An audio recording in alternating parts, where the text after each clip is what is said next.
زما نوم منظور علي دی، پښتون سټوډنټ فیډریشن ضلع شاهسواري سره تعلق لرم. بله ورځ چې دا کومه واقعه شوې ده د بجلۍ حوالې چې د تنګي د مشران تللي وو د ملک انورتاج حجرې ته او هغې پې دا کومې اف آی آر کړي دي. نو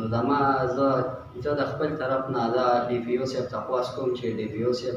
دا کومې جعلي او ناکرداره دغه چې په اف آی آر کومې شوي دي په عوامو باندې، نو دا دې ختمې کړی شي او د تنګي د بجلۍ د فیډر دا مسله دی که ملک انورتاج یې حل کوي، که فرض کا وزیر اعلی صاحب یې کولی شي او که د بجلۍ د محکمو له طرفه کیدی شي، نو دا مسلې دې زموږ حل کړی شي. السلام علیکم. مولانا علم نوم دی، د پښتون یوسف سره تعلق ساتم ضلع چارسدې. دا پرون چې کومه واقعه شوې ده دا زموږ د تنګي دپاره ډېره د خفګان خبره ده. پرون چې زموږ کوم مشران تلو هغه د خپل اخ دپاره تلو او هغوی یې نه مېلمستیا وکړه نه د الټۍ پې اف آی آر وکړې، نو دا زموږ د تنګي دپاره ډېره د خفګان خبره ده. ډي پي او صاحب نه دا غوښتنه کوو چې دا کوم اف آی آر شوي دي دا زر تر زره ختمې کړي شي. زه د پښتون سټوډنټ فیډریشن ډګري کالج تنګي صدر تنویر خان یم او پرون چې کومه واقعه شوې ده د تنګي واردې خلاف او د پیډر دپاره زمونږ چې کوم د تنګي مشران دي هغوی چې کوم دی د ملک انورتاج ځای ته تللي وو د جرګې دپاره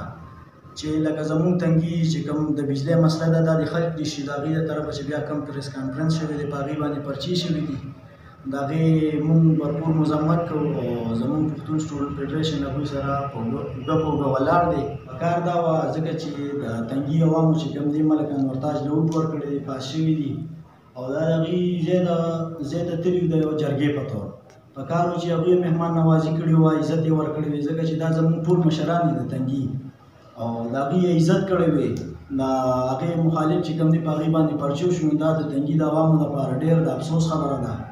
او زمونږ دا مطالبه ده چې کومې پرچې شوي دي، کوم ظلم زیاتې شوي دي وزیر اعلی صاحب ته، نور چې کوم مشران دي هغوی ته چې دا د دې زیاتې تپوس وکړي شي او کومې پرچې چې شوي دي دا دې ختمې کړي شي او د تنګي چې دا کومه مسله ده دا دې ختمه